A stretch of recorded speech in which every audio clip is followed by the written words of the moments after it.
पश्चिमबंग निर्वाचन रे प्रचार शेष एवं प्रचार परे पूर्व निर्वाचन गुड़िक जहाँ देखापी मिल ना ताहा चलित निर्वाचन रे देखापी मिली प्रचार स्टाइल कैंपेन एवं मेसेज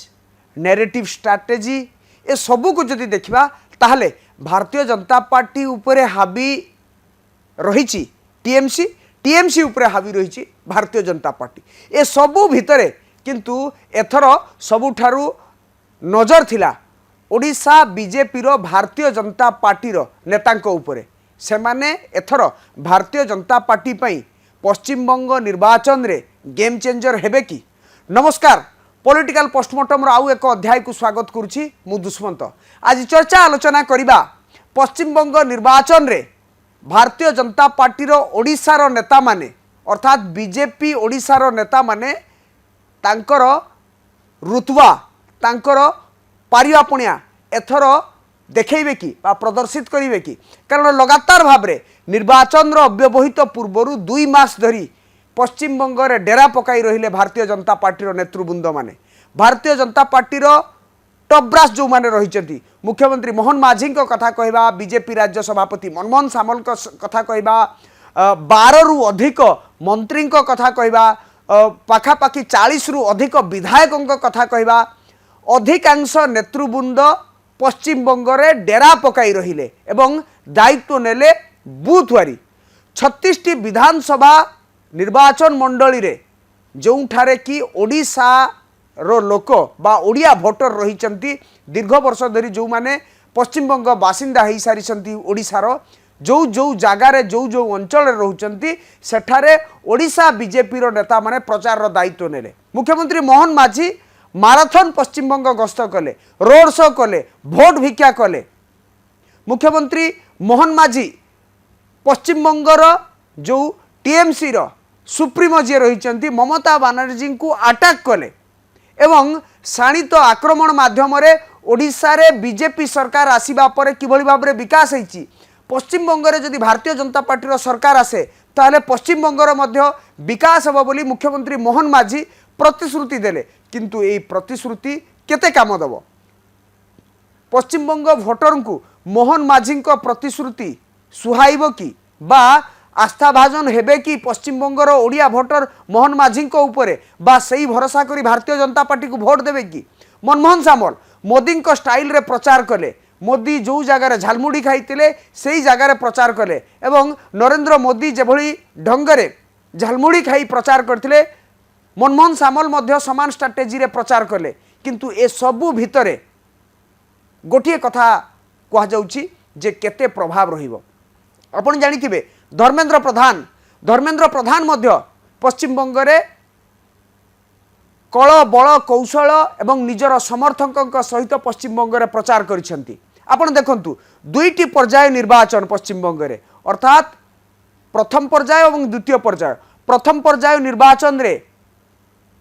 आपण जानिथिबे धर्मेंद्र प्रधान मुख्यमंत्री मोहन माझी मनमोहन सामल सूरज सूर्यवंशी गोकुलानंद मल्लिक एवं अन्य जो नेतृवृंद माने रहिचंती समस्ते पश्चिमबंग रे डेरा पकाई रहिले एवं स्थानीय नेतृवृंदों सहित पश्चिमबंगर बुथवारी बैठक कले, रोड शो कले, प्रचार कले। नंदीग्राम एवं भवानीपुर बोली 2टी हाई प्रोफाइल कन्स्टिट्युएंसी रे अर्थात 2टी चर्चित निर्वाचन मंडली रे जो 2टी चर्चित निर्वाचन मंडली जो ठारू कि ममता बानर्जी एवं शुभेन्दु अधिकारी प्रार्थी होइचंती। 2 चेहरा भारतीय जनता पार्टी रो शुभेन्दु अधिकारी एवं टीएमसी रो मुख्यमंत्री जी अछंती एवं टीएमसी प्रमुख ममता बानर्जी उभय जो 2 गड़े छिड़ा होइचंती सेही जगार ओडिशा रो बीजेपी नेता माने जोरदार प्रचार करले अर्थात गोटिए भी कन्स्टिट्युएंसी रे जो जगार ओडिया भोटर थिले सेही जगार ओडिशा रो बीजेपी रो नेता माने पूरा पूरी दिन राति एक करी प्रचार कले किंतु एई प्रचार रो फल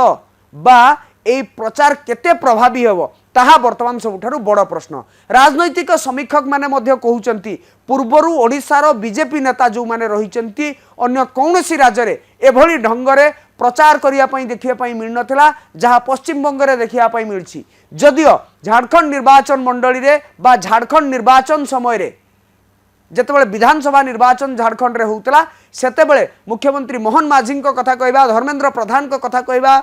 मनमोहन सामल को कथा कहबा, अन्य नेतृवृंद को कथा कहबा, से माने जदिओ प्रचार करथिले किंतु पश्चिम बंगरे जेभली स्ट्राटेजी कले, जो धरणर ओडिशार बीजेपी नेता माने प्रचार कले, ताहा एक बड़ संकेत दौची। अर्थात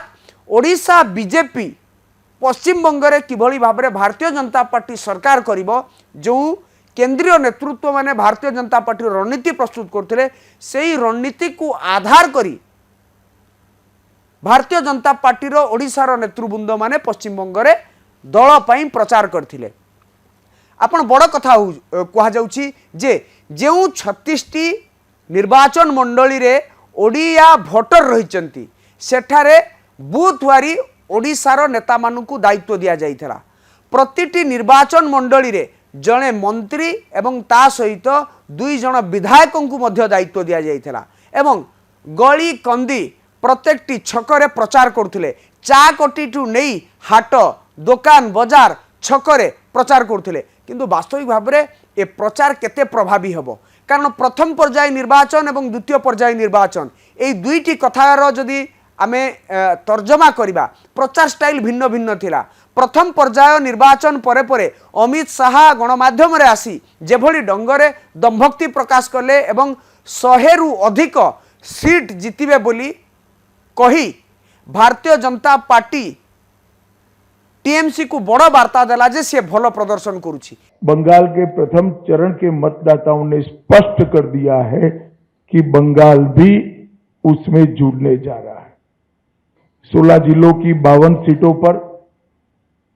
92.98% मत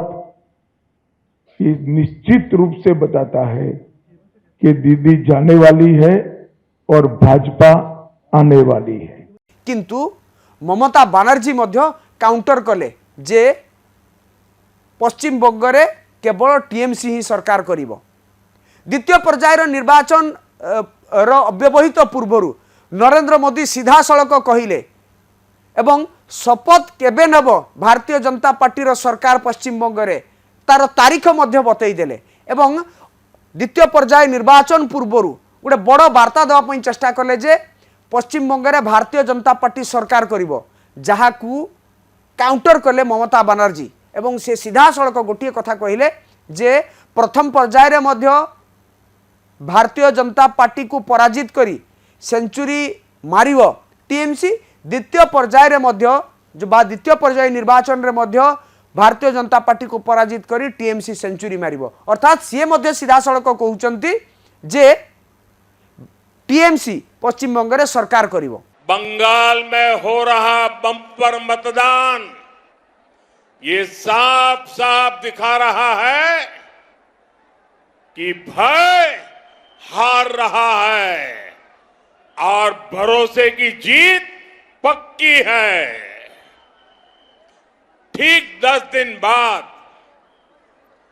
जब वोटों की गिनती होगी तो मुझे विश्वास है हर तरफ कमल ही कमल खिला होगा। আর আজকে যা ভোট হয়ে গেছে ইতিমধ্যেই, আমার চোখ যদি সত্য হয়, আমার মন যদি মানুষের ভাষা বোঝে, তাহলে অলরেডি আমরা জেতার জায়গায় এসে গেছি। তুমি ক্যাচ করা করবে, মনে রেখো কোনো তোমাদের ক্ষমতা নেই আমাদের পরাস্ত করবার। এ সবু ভিতরে मोहन माझी किंतु बड़ कथा कहिचंती जे डबल इंजिन रो सरकार होबा पश्चिम बंगरे, किंतु राजनैतिक समीक्षकंकर दृष्टिकोण एवं पूरा पूरी जदि पश्चिम बंग निर्वाचन को आमे तर्जमा करबा निर्वाचन मंडली वारी, ताले गोटे कथा स्पष्ट जे पूर्व निर्वाचन गुड़िकर जहाँ देखा मिल नथिला ताहा चलित निर्वाचन रे देखा मिली। पूर्व निर्वाचन रे जेभली कड़ा फाइट देखा मिल नथिला, एथर मध्य दीर्घ वर्षर व्यवधान परे से भली एक कड़ा फाइट देखा मिलूँ। पश्चिम बंगर साधारण लोक कहते 2011 रे टीएमसी वामपंथी को जेभली कड़ा फाइट दे सरकार को आसतिला, एथर मध्य से भली कड़ा फाइट देखा मिलूँ भारतीय जनता पार्टी एवं टीएमसी मध्य। ए सबु भितरे संख्या गणित गोटे कथा कहब, ग्राउंड जीरो रिपोर्ट गोटे कथा कहब, पार्टीर नेतृवृंद माने गोटे गोटे कथा कहबे, किंतु ए सबु भितरे जनता जनार्दन कहा सपक्ष रे भोट देइछंती ताहा स्पष्ट होई जिवो जेतेबेले जी बाजीमात करिवो। अर्थात कहा मुंडरे सुना कलश ढालिबो हाथी, किए पश्चिम बंगर सिरपा पिंधिबो ता उपरे रहिछि समस्तक नजर।